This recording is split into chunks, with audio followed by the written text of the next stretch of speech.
Our next speaker will touch upon the topic that is deeply related to what was already mentioned at this conference a couple of times, and something that probably is present at all conferences nowadays. Annette Simmons, author of The Story Factor and many other amazing books on storytelling and a very skilled story practitioner, is joining us to make great uh, excitement to share on the topic of storytelling as AI governance. And Annette, I just gave you the hosting rights, and while you're connecting, I recently stumbled upon an article which really intrigued me in terms of usage of AI. It's really recent. It's from the 2025, and to sum it up, the findings of the article show that people who are literate in AI tend not to use it as much as people who are illiterate about it. And the recommendation in this article is to, using marketing, push AI not to professionals like coders, IT guys, but to people who are less literate. And I'm afraid in such a world, we really need governance for AI. So I'm really glad you're with us on such an important topic. It's so great to see you. It's wonderful to be here, and thank you for doing this. Can you hear me fine? Yes, hear and see you. Awesome. I'm off Okay. the air and it's all yours. All We're here righty. for you. So I've been messing around with AI for a couple of years now. A friend of mine told me it hurt her feelings that I had negative opinions about it, and so she set me up as a developer. And one of the things that I've been tracking in terms of AI is the idea that we need ethics. Um, Pretty obvious, but not so obvious as to how to solve that problem. The problem is that rules and algorithms can't handle ethics because there's some invisible parts about having moral norms. And so I want to go back to the ancients right now and tap in to some of the oldest stories 2 or 3 thousand years old. I want to talk about Plato's story, the ship of state.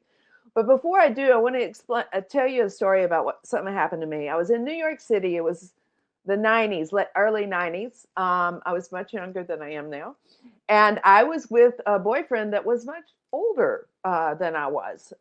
He was an executive from the advertising agency. I just left. I'd gone back to grad school. Anyway, so he goes off to go to the bathroom. And this guy next to me elbows me. And I turn around. He goes, "What are you doing with him?" Oh, no. I drive a taxi in London. I've seen his type so many times. There's just nothing there. Yeah, it's like you could put your hand and go right through him. Nothing there. You need to find somebody with substance.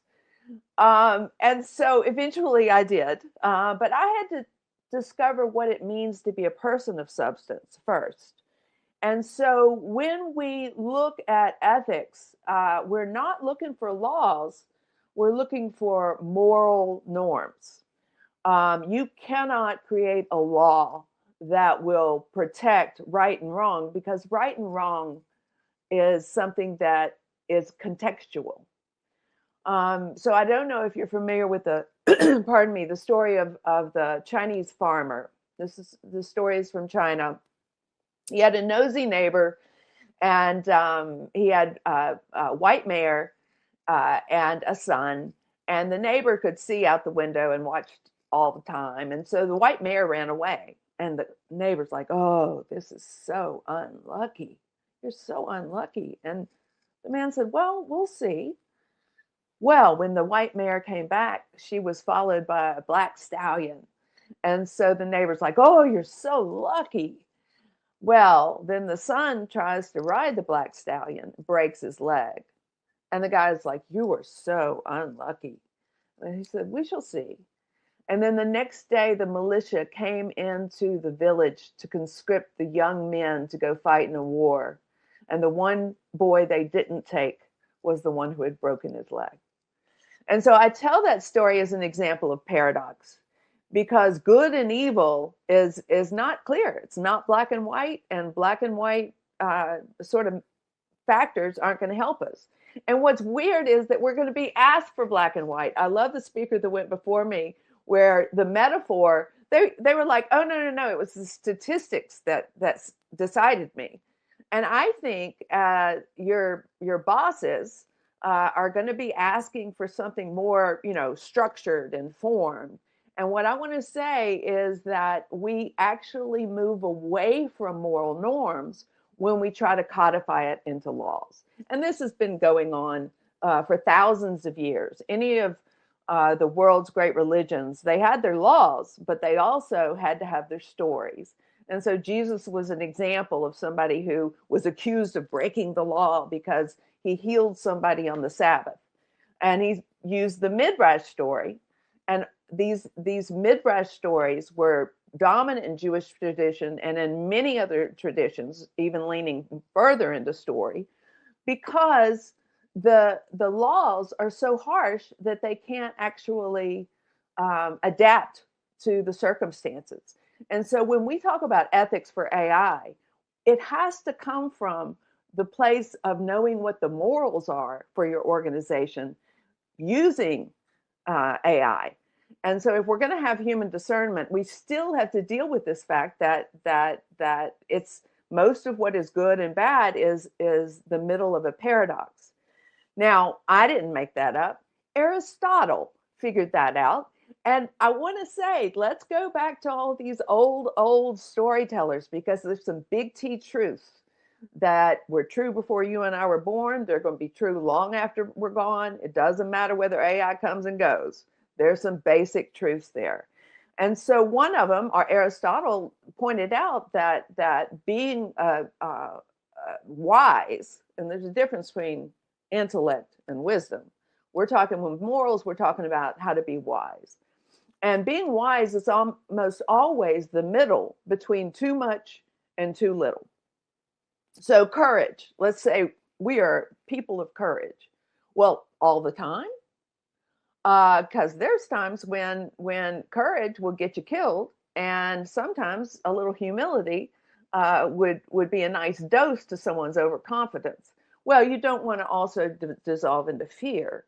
So these paradoxes, and remember, I came to storytelling because the first book I wrote was called Territorial Games.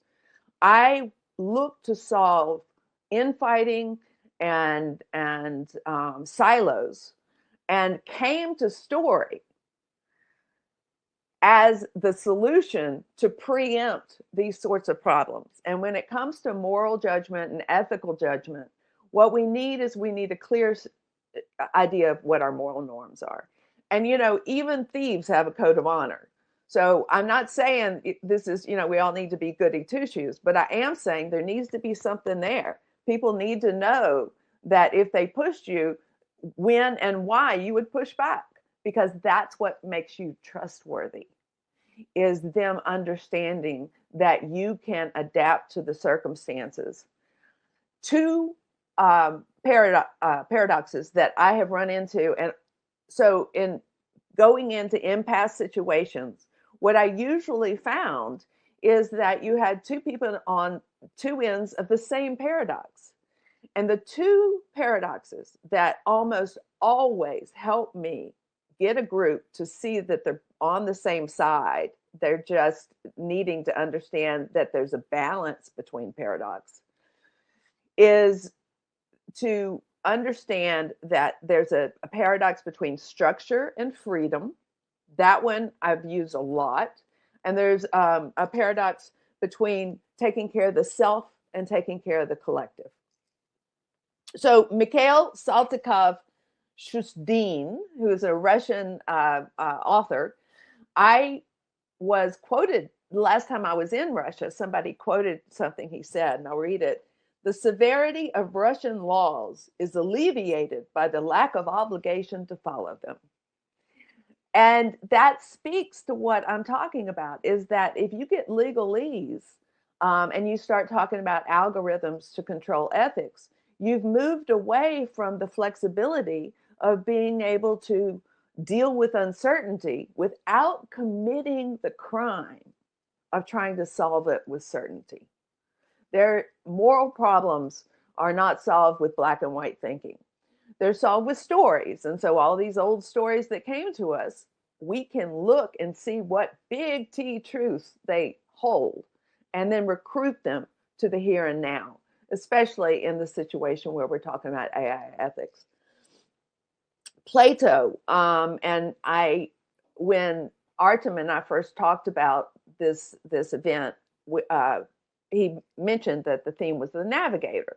So immediately I go back to Plato's story about the ship's navigator.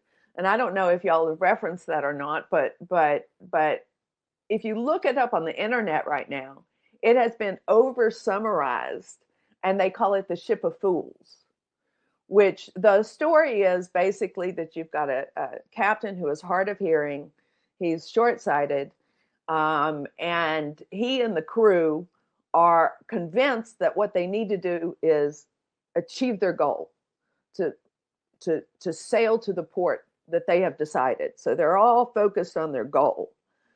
And then a storm comes up, and the navigator can't convince the crew or the captain, because he's got all the charisma, that what they need to do in this situation is turn back. And so I'm using this story, and I want you to crawl inside the story as the navigator and think about how much the captain values obedience, and think about how much he values clarity, and how, because of his unwillingness to deal with uncertainty, they end up all dying in the storm because nobody listened to the navigator.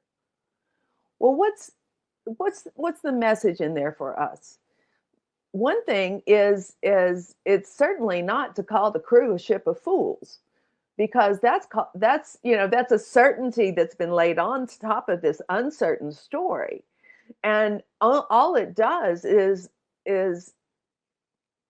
create a sense of arrogance that all these guys are stupid and you're the navigator and you're smart. Of course, I know you don't come at it this way, but let's just look into what could the navigator have done?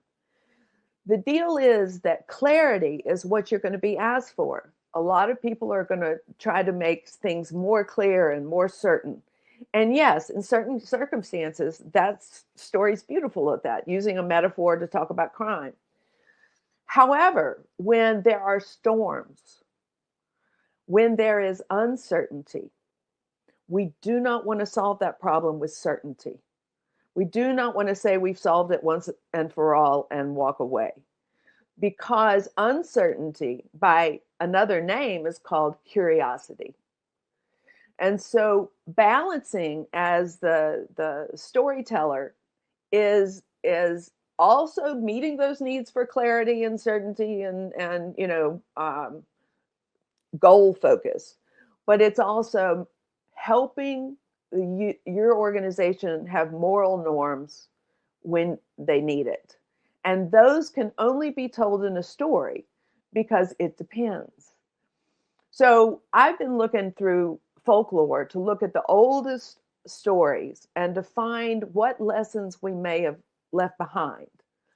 And so when I found one story that really I was surprised. You've heard, I'm guessing, of the Grateful Dead, the band, rock and roll band. Well, I didn't know this, but that name came from a story that's over 3,000 years old. And it's a story about moral norms. It's a story about reciprocity. And one of the problems we have is that too many of the storytellers are limited to competitive stories about how we're going to win. And that creates losers, but that's okay because it's not us. Well, in just good habits and bad habits. And one of the habits that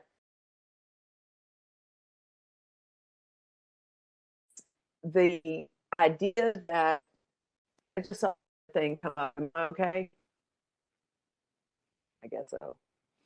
The idea that generosity is getting squished because all of these transfers are considered quid pro quo. Like, I'm not going to give something unless you're going to give me something back. The problem is that erodes gratitude and generosity. And by the way, one of the habits that I was taught by these folk tale storytellers, people who come from the ancient practices and principles of storytelling, is to always give credit. And so I want to give credit to my mentor, Doug Lippman. I probably should have done that in the beginning. I got out of order. But when you are telling stories, if you make sure that you give credit, what you're doing is you're building the substance for generosity to happen. If people think they are not going to get credit, then they tend to, it's happening on LinkedIn right now. A whole bunch of people aren't getting likes, and so they're commenting less and less. We can make sure our stories fuel morals that build generosity. Grateful Dead is a story about how a stranger came into a village and there was a citizen of the village that had died, but nobody would bury him because he owed him money. Well, this guy decided to go ahead and paid for the guy to have an honorable burial because he was a man of substance. He was a person of substance. And anyway, the guy's buried and he travels on. A couple of weeks later, this stranger appears. And the stranger is really helpful to him. And so they go into business together and he ends up making twice as much money as he could alone. And it turns out that that stranger was actually the spirit of the Grateful Dead man, paying it forward. And so this story illustrates how you may not get it returned to you. For instance, being generous to a dead person, isn't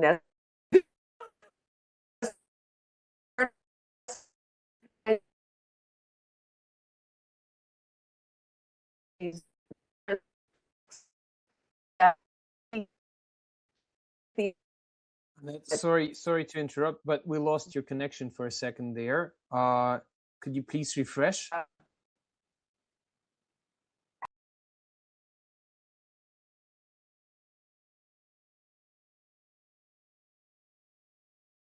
How would I do that? I can't hear you. Just refresh the page of the browser and it should be fine. I can hear you now. Am I back? Yeah, now you are. Now we can hear you. Yeah. Okay, good. Sorry about that. When did I leave? It was like just one sentence ago. It's just. Okay. So we we talked about Grateful Dead. Yes. Okay. You just ended this. Okay. And I recommend go back to Aesop's fables. There's no hope in finding laws that are going to, with black and white clarity, bring morals back to organizations. And you can't have ethics in AI if you don't understand what the morals are for the organization. And so while it's an invisible sort of aspect, my advice is to begin to think about what are our moral norms and make sure that you have stories that don't turn it into an easy black or white, we are always honest. I mean, think about Google, do no evil. That really worked. No, what we need are stories that can guide us through whether we need more structure or more freedom, because these polarities, these paradoxes, are the places where we get caught up, and that's where the infighting happens. We don't realize we're all on the same page when we try to be too clear about a paradox. And so that's what I want to offer is to protect uncertainty, to make sure that the stories that you tell about moral norms are open enough. All right, I'd like to move to questions. Good choice. All right. If you have any questions, please feel free to ask them in the chat. And we already have one from Kevin. Yeah, that's Annette, you honor the work of yeah, Doug. that's Kevin. Kevin, thank you. Kevin and I know each other from national storytelling conferences, so he comes from the same roots that I come from, and it's so great. We just lost Doug, my mentor, and what Kevin says is he can see his influence in my work, and that's a great compliment. Thank you, Kevin.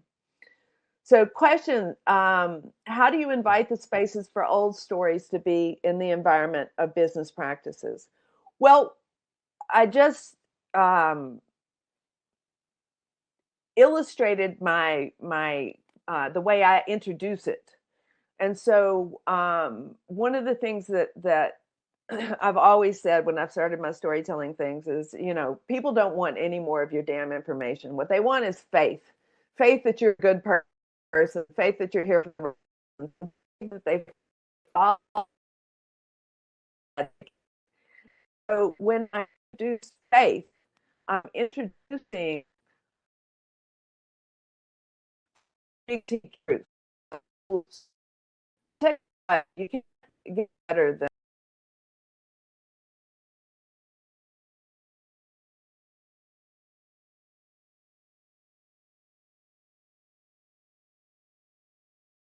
Lost you there? I lost Annette at truth that will be true when we're gone. I hope Annette will get back to us. Please write any more questions that you have to Annette. This is a great chance to reflect on the talk and have a go at the questions. And I hope Annette can join us back to answer them. And yep, but the microphone is off. now. Yes, now it's on. Okay. So I lost you at stories that will be true when you're gone, I guess. The Yeah, connection was big T truths. So I really talk about the big T truths. To a certain extent, we're wasting good wisdom if we don't go back into these old stories. And I also talk about the difference between intelligence and wisdom. Wisdom is depends on context, and we don't need to pretend like we can anticipate context, because we suck at that. So it's better to have a story that'll really balance. So Carol, what's a WS on how storytellers workshop, I guess. Oh, a workshop. You know So what? let me just phrase it before you go into it, so the translator can catch up. Have you thought about doing a workshop on how storytellers can use AI? Here's okay. So first of all, AI people started chasing me down because I write about psychological safety. So 2 years ago, a bunch of AI people hire me to go to France, which was not bad, and talk about psychological safety, because they thought what I was going to do is I was going to teach them how to stop people from being afraid of AI. I'm not doing that. If somehow We ironically lost you at the phrase "I'm not doing that," so I'm really curious, and the microphone too. Don't forget the mic. Annette, we need your microphone. Yeah, sorry.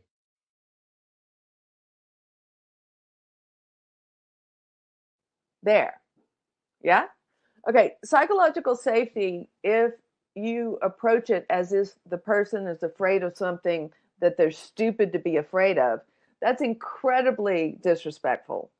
So we had many conversations after the workshop, um, after dinner, with all these guys trying to tell me about what AI can do and what it can't do, and or actually what AI can do. And I was talking about what it can't do. And so I can do right now is to identify paradox and hope that the AI designers, which is who I've been talking to really more than people who are using AI, um, to protect uncertainty. And uncertainty means understanding if there's a moral fear of AI, there's something to learn there.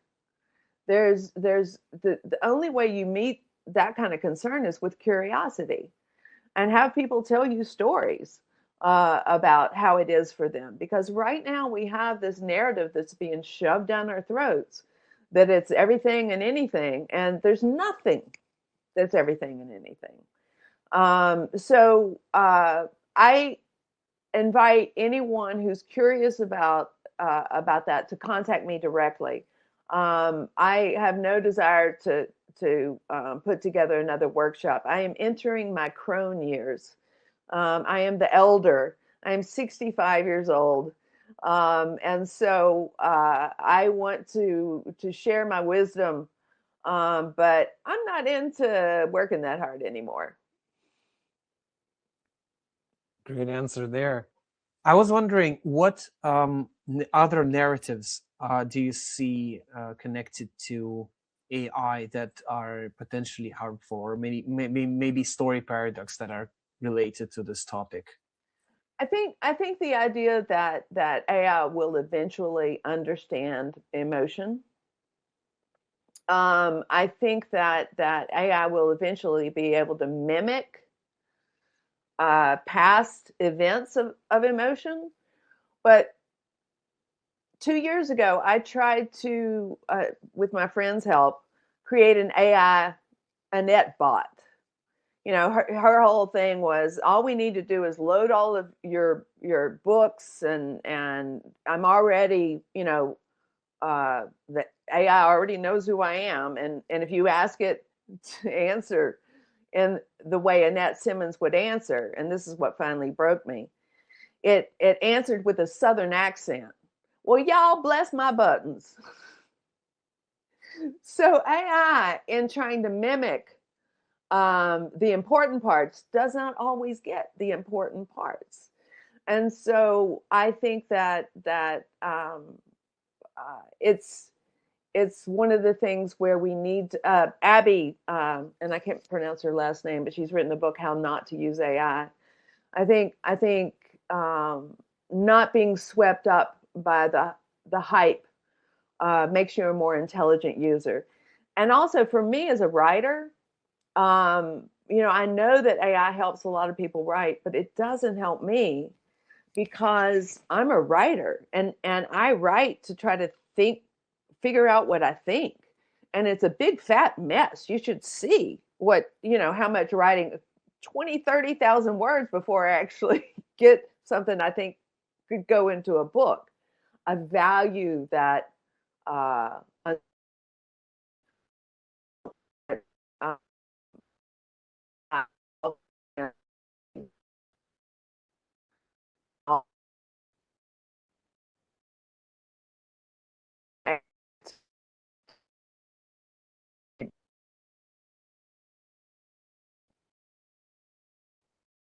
We seem to have lost you once again. And while you're reconnecting, here's the book that Annette just mentioned, Abi Amuwozu. Oh, sorry, Avumozu is the last name. How Not to Use AI, 50 Contrarian Principles for the Imagination Age. I just left the link in the comments.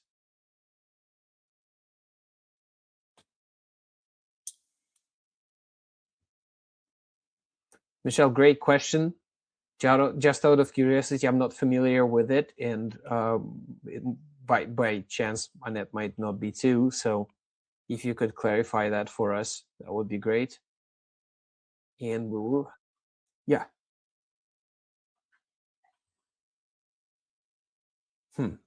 Interesting. I cannot see you, but I can hear you. That happens for the first time, really. Oh, yes, I can see you now. Okay, I'm back. Yes. So I don't want AI to steal my curiosity. And if AI delivers certainty to me in terms of its answers, what it does is it steals my curiosity. And my writing process is very embodied, and so and uses my imagination. It's all these experiences that I've had over 35 years of teaching storytelling that inform the strategies that come up and the designs I come up with. And I want to register from those experiences instead of an oversimplified version of experiences that would summarize Plato's ship of state as the ship of fools. That is stealing our wisdom from me. So I think it's great for all sorts of things, but not for that. I've got one more question. Should I answer? Do I have time? Yes, we do have the term time. network effects. What do you? No, I'm not familiar with the term network effects. Tell me what you mean by that. That's what I asked Michel to do. But while he's writing, quick question from me, and that's going to be a traditional one. I guess we'll just switch. Okay. Yeah. So the story can be used for various reasons and ways and tasks. In the current world, if there was only one task or area you could use story for, what would that be and why? I think technology has been some of this. I have an example of the objective world has gotten so much help from technology. The problem is the subjective, and the subjective is the moral code. And so I need to respect the moral code with our stories, because one of the things that we need to protect ourselves against. And you will be able to tell stories that and increase certainty. I'm not sure that it's something come back to bite acquiesce these desires for certainty. So if I heard that correctly, with the connection being a bit rough, protect the moral code with our stories, clarify and create certainty. Let me know if that's right. No, avoid certainty. Avoid clarity and certainty.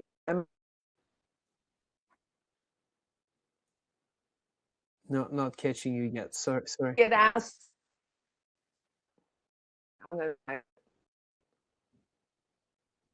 Yeah, sorry. The internet seems to be rough today with us. Just let me know if I got your answer right, or if I misheard something with the connection. And that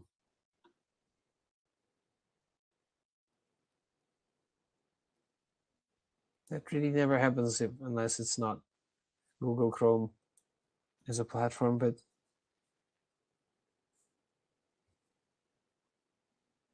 okay, we can see you now.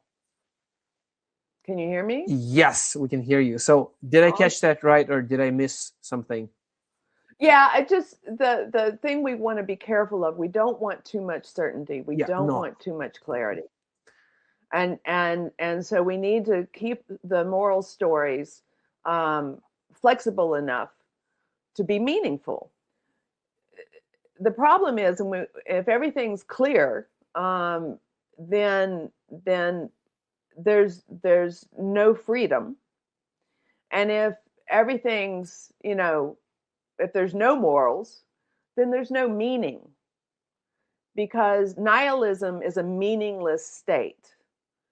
And we're emerging into organizations who think that they don't need empathy, and they don't need, they think that the competitive narrative is going to win. And we know how that's going to turn out. It's already starting to fold in the way that the Americans sought clarity and now realize that we've lost the Voting Rights Act because of the promise of too much clarity. Got it now. Thank you so much. Thank you for clarifying. We still have the we have some clarification from Michelle, and if you can, please stay with us in the chat to reply in text. And Annette, thank you so much for sharing, despite all the technical challenges. That was really meaningful. Thank you. Y'all are my peeps, and I love you. And if I can be helpful, you just let me know. Thank you so much. Let's share our fires with Annette while we are moving to our next speaker of the night, the final speaker of day 2, actually.